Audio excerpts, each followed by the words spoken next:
కౌమార దశ లేకపోతే టీనేజ్ అని పిలుస్తారు.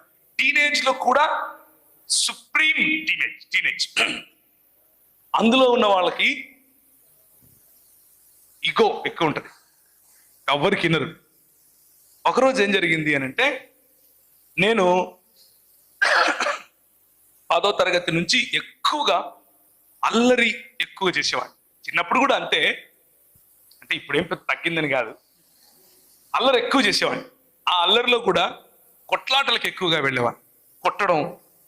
ఒకరోజు ఏం చేశాను అని అంటే, 7 గంటలకు సాయంత్రం అందరూ చూస్తూ ఉండగా కడపలో సాయిబాబా థియేటర్ అని ఒక థియేటర్ ఉంటుంది, మంచి సెంటర్ అనమాట. కనీసం ఒక 250 మంది 300 మంది అలా తిరుగుతూ ఉంటారు ఆ ప్రాంతంలో. నడి రోడ్లో ఒకరిని నిలబెట్టి చంపేసిన. వాడిని పొడిచిన, నెత్తి పగలగొట్టిన తర్వాత వాడిని రోడ్లో పడేసి వెళ్ళిపోయాడు. మొత్తం ట్రాఫిక్ జామ్ అయింది. వాడు చచ్చిపోలేదు, లేకపోతే వేరు. వాడిని తీసుకుపోయి హాస్పిటల్లో వేసిన. మా తాత, నాకు తండ్రి లేకుండా పెరిగాను, ఒంటరి. అంటే తండ్రి ప్రేమ ఏంటి అనేది నాకు తెలియదు చిన్నప్పటి నుంచి కూడా. మా అమ్మ ఉంది కానీ మా తాత నన్ను తండ్రిలాగా పెంచాడు. అలా పెంచిన సమయంలో ఒకరోజు మా తాత, ఆ రోజు అలా జరిగిన తర్వాత నైట్ వచ్చి చిన్నోడా అని పిలుస్తాడు నన్ను. ఆయన ఒక్కడే ప్రపంచంలో నన్ను చిన్నోడా అన్నాడు. నా సైజుకి ఎవడన్నా చిన్నోడా అంటాడా నన్ను? నన్ను కోస్తే 3 ఊర్లు తింటారు, తినరా? నన్ను మా తాత చిన్నోడా అని పిలుస్తాడు. ఆయనకొక్కనికే నేను చిన్నోనిగా కనిపిస్తాను. ఆయన ఒక్కడే నన్ను అంత ప్రేమగా చూశాడు. ఆయన వచ్చి, చిన్నోడా ఎందుకురా ఇవన్నీ నీకు, ఎందుకు నాయనా వాళ్ళు అని 2-3 పేర్లు చెప్పాడు, మా ఫ్రెండ్స్ పేర్లు చెప్పి, వాళ్ళతో తిరగద్దురా అవాప్రోళ్ళు, వాళ్ళ వల్ల నువ్వు నాశనం అయిపోతావు అని చెప్పాడు. చెబితే నేనేమన్నానో తెలుసా? మా తాతను చూసి, ఎప్పుడూ నేను అట్లా మాట్లాడాను మా తాతతో. మా తాత అంటే మా అమ్మ వాళ్ళ నాన్న. ఆయనను చూసి, ఏం తాత కళ్ళు తిరుగుతున్నాయా అన్నాను. ఏమన్నాను? కళ్ళు తిరుగుతున్నాయా అన్నాను. ఫ్రెండ్షిప్ అనేది మన సొంత తల్లిదండ్రులను కూడా లెక్క చేయనంత కనిష్టంగా ఉంటుంది. ఫ్రెండ్షిప్ అనేది మన సొంత ఇంటి వాళ్ళను కూడా లెక్క చేయనంత కనిష్టంగా ఉంటుంది. కొన్ని స్నేహాలు మంచికి దారితీస్తాయి, కొన్ని స్నేహాలు నా జీవితంలో లాగా చెడుకు కూడా దారితీస్తాయి. నేను వాడిని కొట్టింది ఎందుకు అనంటే, మా అన్న మీద కత్తేశాడు అని. వాడు మా అన్న మీద కత్తి ఎందుకు వేసాడు అనంటే, నా ఫ్రెండ్, ఒకనొక నా ఫ్రెండ్ని వీడు ఏదో అంటుంటే మా అన్న అడ్డం పడ్డాడని. కేవలం ఫ్రెండ్షిప్ అనేటటువంటి ఒకే ఒక్క కారణం చేత మన నిర్ణయాలు మారుతూ ఉంటాయి. మన నిర్ణయాలలో లోతులు మనకు ఉన్నటువంటి ఫ్రెండ్షిప్ కారణంగా వస్తూ ఉంటాయి. నేను 2007లో అమెరికాలో దాన్ని ఏమంటారు, కేవలం ఫ్రెండ్షిప్ కారణంగా నా వెనుక 3 పోలీసు వ్యాన్లు పడేంత స్పీడ్ నడిపాను బండిని. మనం ఎక్కువగా స్పీడ్ వెళ్తే మన దేశంలో మహా అయితే ఇంటికి టికెట్ వస్తుంది, అంతే కదా. కానీ అమెరికాలో అలా కాదు, వెనకల పోలీసులు పడతారు. కానీ నా ఫ్రెండ్ ప్రోత్సాహం కారణంగా నేను అలా చేశాను. ఫ్రీవే మీదకి ఎక్కిన తర్వాత ఇంత లిమిట్లోనే వెళ్ళాలి అని ఉంటుంది, కానీ నేను దాన్ని దాటి వెళ్ళాను. రిస్క్ తీసుకోవటం. ఎందుకు రిస్క్ అని అంటే, అది రాత్రంతా ప్రయాణం చేసి లాస్ ఏంజలస్ అనే సిటీ నుండి గ్రాండ్ క్యానియన్ అనే ప్రాంతానికి వెళ్ళటానికి దాదాపు 7:30-8 గంటలు పడుతుంది. అంత దూరం తక్కువ సమయంలో వెళ్ళాలి అని ఆ పని చేశాం, కేవలం ఫ్రెండ్స్ కోసం. ఫ్రెండ్స్ అనేది మన జీవితంలో అంత కేంద్రం కదా, వెరీ ఇంపార్టెంట్, అవునా కదా? We can take any risk for that kind of friendship. మన స్నేహితుల కోసం మనం ఎంత రిస్క్ అయినా తీసుకుంటాం. స్నేహితుల కోసం కొంతమంది, కొన్ని సంవత్సరాల క్రితం నేను మద్దెల చెరువు సూరి, వినారా పేరు ఎప్పుడన్నా? మా కడప జిల్లా వాడే. ఈ పరిటాల రవి అనే అతన్ని చంపి బయటకు వచ్చిన తర్వాత సూరి, ఎవరు చంపారు? సూరి చంపించాడు. ఎవరు చంపారు? ఆ సూరి చంపితే ఎవరు చంపారు అని అంటే, ఒంగోలు ప్రాంతానికి చెందిన ఒక రౌడీ చంపారు. ఆ సూరి చంపితే ఎవరు చంపారు అని అంటే, ఒంగోలు ప్రాంతానికి చెందిన ఒక రౌడీ. TV9 వాళ్ళు వచ్చి ఆయన దగ్గర మైక్ పెట్టి అడిగారు, ఎందుకు బాబు, ఎందుకు రా చంపావు అని అంటే, సూర్యన్న మొహంలో నవ్వు చూడాలని చంపానన్నాడు. సూర్యన్న ముఖంలో నవ్వు చూడాలి. ఫ్రెండ్షిప్ ఈ ఫ్రెండ్షిప్ జైల్లో ఏర్పడింది వాళ్ళిద్దరికి. ఎక్కడ? కొన్ని ఫ్రెండ్షిప్లు ఎప్పటికీ తగ్గిపోవు. ఏంటి అవి? కొన్ని ఫ్రెండ్షిప్లు చాలా గాఢంగా లేకపోతే చాలా కనిష్టంగా ఉంటాయి. జైలు లాంటి ప్రదేశం, లేకపోతే బాధలు చెప్పుకునేటటువంటి ప్రదేశం, తాగుబోతుల మధ్య ఉండే ఫ్రెండ్షిప్. రాత్రి అయితే ఆమె ఇట్లా అన్నది, ఈడు అట్లా అన్నాడు అని ఒకరికొకరు ఏడ్చుకుంటూ చెప్పుకుంటుంటారు కదా. ఆ ఫ్రెండ్షిప్ తగ్గదు. ఎందుకు అని అంటే, నేను చెప్పాను కదా, ఉన్నది ఉన్నట్లుగా నిన్ను స్వీకరించగలవా, ఉన్నది ఉన్నట్లుగా నిన్ను స్వీకరించగలిగినటువంటి ఫ్రెండ్స్. నాకు కొంతమంది ఉన్నారు, నా బలహీనతలు తెలుసు. నేను మీ ముందు ఇప్పుడు ఎలా ఉన్నానో, ఇది నా ట్రాన్స్పరెన్సీ అంటే పారదర్శకత అంటాం కదా, అద్దం ముందు నిలబడితే ఉన్నది ఉన్నట్లు కనిపించడం, అది మీ ముందు నేను ఉండటం సాధ్యం కాదు. మీ ముందు నేనుంటే బహుశా నాతో మాట్లాడడం కూడా మానేస్తారేమో మీరు, బహుశా నేను చెప్పే మాటలు కూడా వినరేమో. ఇంకొక విషయం చెప్పంటారు, నేను ఒక్కడినే కాదు, భూమి మీద ఉన్న ప్రతి వ్యక్తి ఇంతే. కానీ ప్రతి వ్యక్తికి ఒక్క ఫ్రెండ్ ఉండాలి, ఒక్కడో ఇద్దరో ముగ్గురో.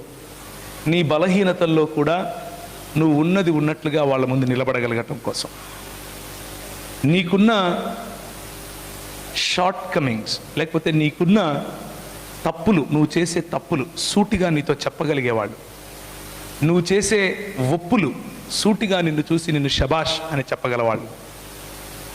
నేను మా తాతను కూడా, ఏం తాత కళ్ళు తిరుగుతున్నాయా అన్నాను అని అంటే దానికి కారణం ఏమిటి అని అంటే ఫ్రెండ్షిప్ మీద ఉన్న నమ్మకం. 10th క్లాస్లో లవ్ అనే పురుగు కుడుతుంది అని చెప్పారు కదా, నాకు కుట్టింది. 10th క్లాస్లో లవ్ అనే పురుగు కుడుతుంది అని చెప్పారు కదా, నాకు కుట్టింది. అది కూడా ఒక ఫ్రెండ్షిప్పే. ఆ ఫ్రెండ్షిప్ రెండు వేరు వేరు అంటే సమలైంగికుల మధ్య ఉన్న ఫ్రెండ్షిప్ కాదు, రెండు వేరు వేరు స్త్రీ పురుషుల మధ్య ఉండే ఫ్రెండ్షిప్. నేను కోరుకున్నాను 10వ తరగతిలో, నేను రౌడీగా తిరిగేవాడిని కానీ బాగా చదివేవాడిని. క్లాస్లో ఫస్ట్ కూడా నేను 10th క్లాస్లో లాస్ట్ బెంచే, అందులో డౌటే లేదు, లాస్ట్ బెంచే. కానీ క్లాస్ ఫస్ట్ కూడా నేను, క్లాస్ ఫస్ట్ ఉండేవాడిని, లాస్ట్ బెంచ్లో కూడా ఉండేవాడిని. కాబట్టి ఆ అమ్మాయి నేను చేసే ఫోర్స్ తట్టుకోలేక బహుశా సరే ఇది కర్మ అనుకుందేమో, నాతో ఫ్రెండ్షిప్ చేయడానికి అనింది. నేను ఆగమేఘాల మీద ఉన్నాను, ఇప్పుడు ఆగమేఘాల మీద తిరుగుతున్నాను. కానీ ఒకరోజు వచ్చింది, ఈ ఇంటర్మీడియట్లో చెప్పాను కదా, ఒకరిని చంపేసి ప్రయత్నం చేశాను, మా తాతతో కూడా ఇలా మాట్లాడాను. ఒకరోజు రాత్రి నాకు తెలియనటువంటి ఒక శక్తి, ఒక స్వరం. నేను ఎప్పుడు చర్చిలకి వెళ్ళేవాడిని కాదు, 2 సార్లు సంవత్సరానికి వెళ్తాను. చెప్పండి ఇవి, చూడు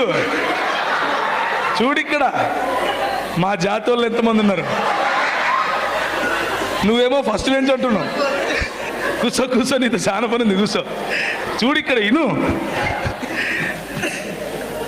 ఎన్నిసార్లు పోతాం?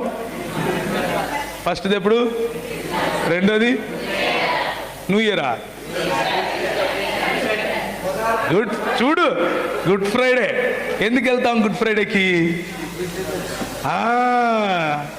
రస్నా ఇస్తారు, ఇస్తారా? ఇరా రస్నా తాగడం కోసం వెళ్ళిపోతాం, అవునా కదా? సో రస్నా కోసం వెళ్ళేవాడిని. ఈ 2 తెలుసు నాకు, అంతకు మించి ఏం తెలీదు. క్రిస్మస్కు మా ఊర్లో కేకులు కూడా ఇచ్చేటోళ్ళు కాదు, కొత్త బట్టలు వేసుకుంటే అందరూ చూపించాలి అంతే. కేకులు ఏం లేవు, కేకులు ఇచ్చేంత వరకు ఉంటే కదా హలో అని చెప్పి కానుకేసేసి పోయి దోశ తినాల, అంతేగాని మళ్ళీ కేకులు గీకులేముండవు మాకు. కేకులు మళ్ళీ న్యూ ఇయర్కి ఇచ్చేటోళ్ళు మా అంటే మా ప్రాంతంలో చెప్తున్నా. సో ఆ మాత్రం క్రైస్తవమే తెలుసు నాకు. మా అమ్మ మమ్మల్ని క్యాథలిక్ కుటుంబం అంటే క్యాథలిక్ చర్చిలకు తీసుకెళ్ళేది. మేము సంవత్సరానికి ఒకసారి వెళ్ళి గుండు కొట్టించుకొని వచ్చేటోం. ఎక్కడ? చర్చిలో కాదు, వేలాంగణిలో, మద్రాసు దగ్గర వేలాంగణి అని ఒకటి ఉంటుంది అనమాట. అక్కడికి తీర్థయాత్రలు చేసేటోళ్ళం అనమాట. ఎందుకు చెప్తున్నాను అని అంటే మతం ఇలా ఉంటుంది అని చెప్పడం కోసం. కానీ ఏదో తెలియనటువంటి ఒక స్వరం, ఏదో తెలియనటువంటి ఒక శక్తి నన్ను కడప విడిచిపెట్టి బయటికి వెళ్ళిపోవాలి అని చెప్తా ఉంది. ఎలా, ఎక్కడికి వెళ్ళాలి? ఎక్కువగా నేను స్టూడెంట్ రాడికల్స్ ఉంటారు కదా, స్టూడెంట్ రాడికల్ యూనియన్ అనేవాళ్ళు, వారితో ఎక్కువగా తిరిగేవాడిని. ఆ రోజుల్లో తెలంగాణ ప్రాంతంలో వాళ్ళు చాలా ఉధృతంగా ఉండేవాళ్ళు. వాళ్ళను పీపుల్స్ వార్ అని కూడా పిలిచారు, వాళ్ళను ప్రజాశక్తి అని కూడా పిలిచారు, వాళ్ళను అన్నలు అని కూడా పిలిచారు. చాలా చాలా పేర్లు, PDSU ఇట్లాంటి చాలా చాలా పేర్లతో వాళ్ళకు గుర్తింపు. మా ప్రాంతంలో స్టూడెంట్ రాడికల్ యూనియన్ అని ఉండేది. వాళ్ళతో నేను ఎక్కువగా తిరిగేవాడిని. సో తిరుపతికి వెళ్తే నాకు అక్కడ ఫ్రెండ్స్ ఎక్కువ. ఆ రోజుల్లో అక్కడికి వెళ్దాం అనుకున్నాను. మా అమ్మకి ఏం చెప్పలేదు. చిన్న ఒక బ్యాగ్ తీసుకుని అందులో కొన్ని బట్టలు పెట్టుకుని నేను వెళ్తున్నానమ్మా అని చెప్పాను. మా అమ్మ ఎందుకు రా అంది. రెగ్యులర్గా నేను బయటికి వెళ్ళేవాడిని. ఎందుకు అనంటే 10th క్లాస్ నుంచి ఇంటర్మీడియట్ వరకు కొన్ని ప్రత్యేకమైన స్టడీస్ చేస్తాం మనం. ఏంటి అవి? Special classes, studies,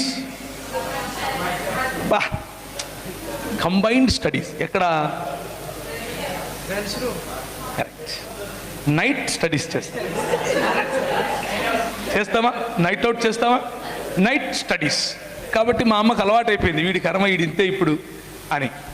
night studies టైప్లో తిరిగేవాడిని. సో నైట్ స్టడీస్లో ఏం చేస్తాం మన అందరికీ తెలుసు కదా, ప్రత్యేకంగా చెప్పక్కర్లేదు. సో బ్యాగ్ తీసుకుని బయలుదేరాను. బస్ స్టాండ్కి వచ్చిన తర్వాత, తిరుపతి టికెట్ కొనుక్కున్న తర్వాత నాకు హైదరాబాద్ వెళ్ళాలి అన్న ప్రేరేపణ. ఎందుకు వెళ్ళాలి హైదరాబాద్కు? నాకు ఎవరు తెలియదు హైదరాబాద్.